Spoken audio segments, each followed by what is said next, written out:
Ja, hallo Leute, die Metal-Heads hier in Köln, heute mit dem großartigen Gitarristen Mark Tremonti. Hi Mark. Hello. How are you? I'm very well. How about yourself? Great to have you here. Good to be It's here. really an honor and a pleasure. Thanks for taking the time. Thank you. Quick question, did you already have the time to buy some Christmas presents for your kids? I'm trying. I'm online, getting stuff online, but sometimes the Wi-Fi is no good, so it's going to come down to the wire. Okay, that could be very stressful, buying Yeah. something for the kids and being in a foreign country. Well, before I left on tour, I bought a lot of stuff for the kids. Me and my wife went out and already overdid it, so we're good on the kids. Now I got to worry about my wife. Okay, so you got that new album out, Cauterize. It's an excellent album, Thank you very actually. We've listened to it 24/7, to be honest. Nice. And, well, we have a question regarding the title track, Cauterize. I mean, Cauterize is something when you kind of chemically remove the surface of something and then So something new comes up. Cauterize is when you say you have a wound and you don't want it to fester. You burn it to seal it from to purify it. Yeah. So cauterize is to burn something to purify it. So Talking about purification, is that what's the personal background of that main title, Cauterize, or of that album? Is there any personal experience that you made that led you to name that album that way? well, the song itself is about absolute power. It's about every morning when I wake up, cook my breakfast, sit down, turn on the news, and watch what's going on in the world. And every 2 minutes, you have some new tyrant taking some country and subjugating its people and treating them like slaves and so many stories from North Korea to Syria to Iran, Iraq, Afghanistan. Like, it's nonstop. So that song's about the corruption of absolute power, and it's the cauterize idea is in the chorus. It's like somebody needs to come in and just purify the world again. There's just, you watch the news and mankind is just does so many terrible things. It's just a song about my disgust for what people can do in the world, So that's where the title comes from. I think you really expressed that very well in that song, and but you chose a very nice melody line for the hook. This is what you did with almost all of these songs, and is putting melody into the song something that is very important to you? I mean, you might have the same background as most of the guys playing guitar or in a band that are our age. I mean, there's Metallica, Slayer, Megadeth, Anthrax, all that stuff. And these guys were great at what they did, but sometimes, the hook lines were, I don't want to say lame, but not that melodic. Right. And then you put all these great melody in there. Is that an important part for you when you write a song? Yeah, I mean, when I look back at my childhood, most of it was dealt around heavy metal, but before the heavy metal, I was in the back of Mom and Dad's car, and I really loved Rod Stewart, Jerry Rafferty, and all the 70s soft rock. I loved the Steve Miller Band, and even bands like Journey. I just loved big melodies. So when I got into metal, I loved the metal and I loved the melody, so I try and combine the two. But to me, melodies are the most important thing. That's what people, hold on to when they're singing back a song. That's the emotional part of the song, Absolutely, I understand. And talking about great singers like Rod Stewart, or talking about Journey, huge band, with all the classic songs. Your singing, talking about singing, your singing totally improved from the last record. That was incredible. I listened to that record, and also friends of mine who were listening to it, they said, what's going on there? What did he do to his singing? The vocals totally improved. And was there anything special that you did to do so? Did you take vocal lessons? I toured.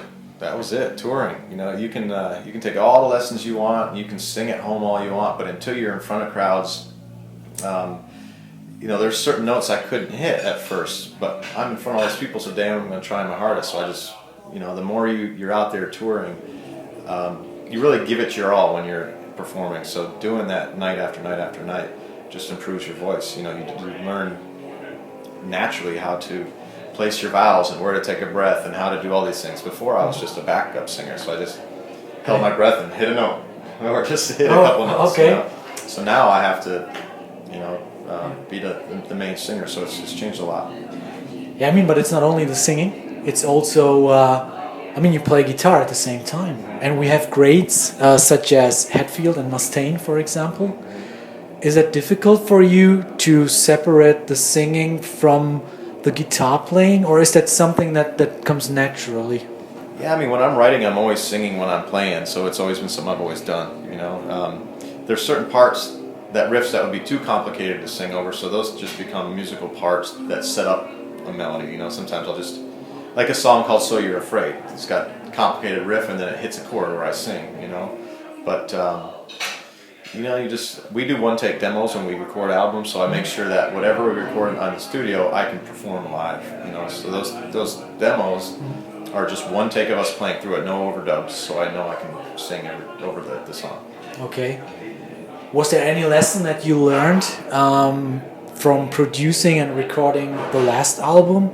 I mean, the last album was a great album, but the improvement now seems so huge. And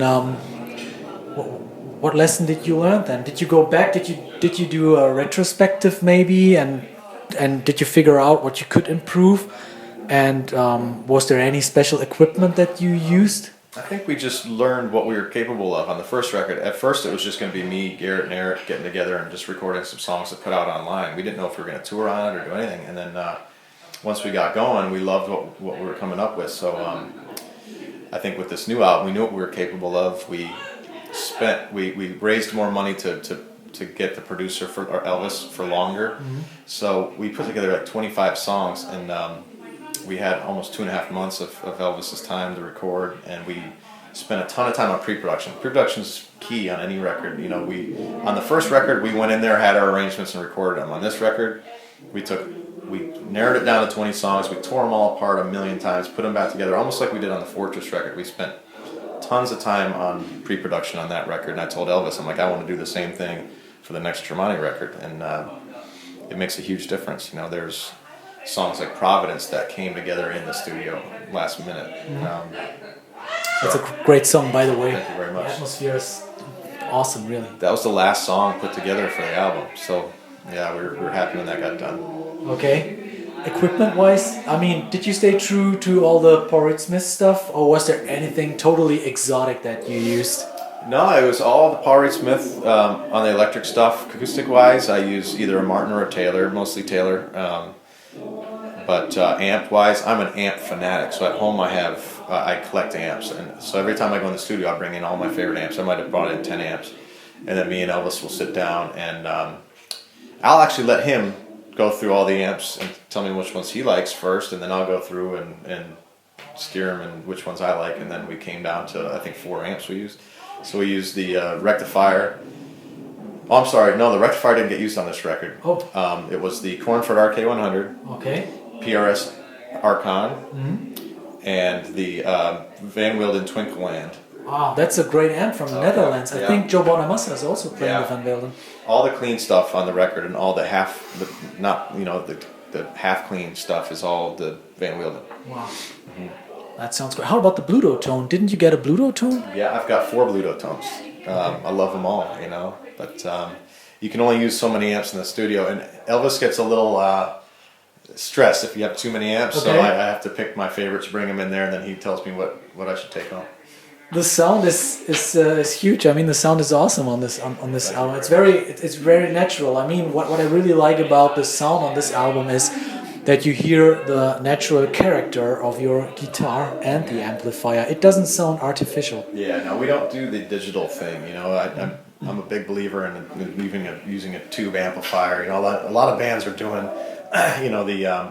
it started out with bands using the Line 6 pod, yeah. And then it went to the Axe Effects, and it went to the Kempers and all the profiling amps.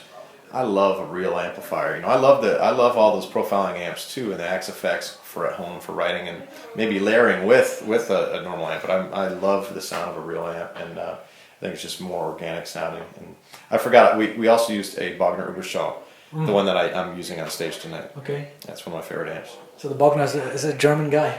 Yeah, I think he's from Düsseldorf. It's not too far away from here. I've never met Reinhold. Okay. Yeah.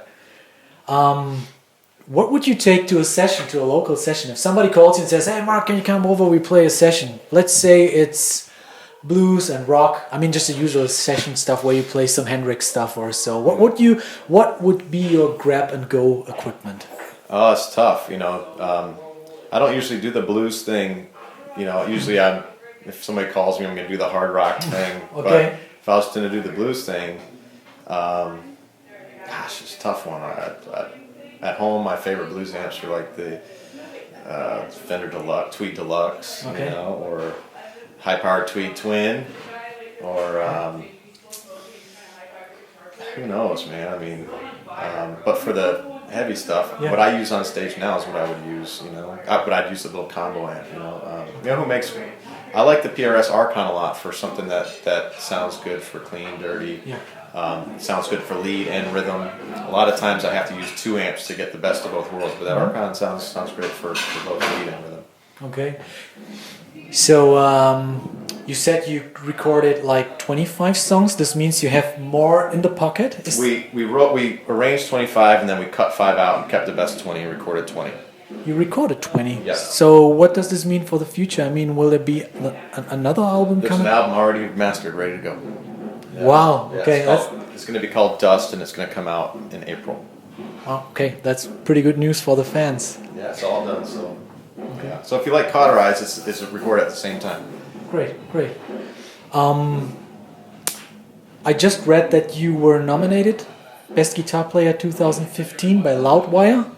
Yeah. So how does this feel? Oh, it's awesome. It's just an honor, and it's an honor to be just considered for something like that, and for to win something like that. I'm just so thankful to the fans that get on there and believe in me, and it just makes me work that much harder.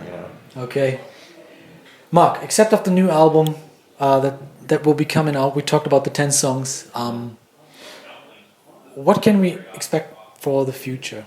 In January, we're gonna go until Christmas on this tour, and then in January, me and Miles will get together and start writing the next Alter Bridge record, and then I'll meet up with the other guys and we'll record it all the way through April, and then the end of May, we're gonna go on tour on the Dust record, Tremonti record over here in Europe. So May 26th, I think that Tremonti tour starts. Go home for a few weeks and go back on tour with Alter Bridge in July. Okay, so but being on tour so regularly, where do you find the time to write new songs and come up with all these ideas? I'm always working. I'm always writing. Yesterday I had a day off in the hotel, just play guitar. On the bus after the show, I'll go in the bus and write. Okay, so that's us crazy musicians. So it's like an addiction. A guitar, you take it, you play. I'm lucky enough to have my hobby be my profession. So when I have spare time, I like to continue doing what I do for my living. Of course, but you also know that your music means a lot to the people that come to the concerts. I mean, it's more than just listening to music. It's just, for some people, it's an extremely important part of their life, listening to their music. And is there a certain kind of responsibility that had to grow on you? I've always kept that. I've always appreciated that, but I've always kept that feeling that I'm writing the songs for myself. I'm writing the songs for the band, for myself, how I feel. Because if you start writing for other people, it's not going to sound genuine anymore. But I think when you write, the only thing I always keep in mind is it's got to be better than the last record. And when you write songs for yourself, other people feel the same way. That most people have gone through similar things. So it's just a blessing that connects with people.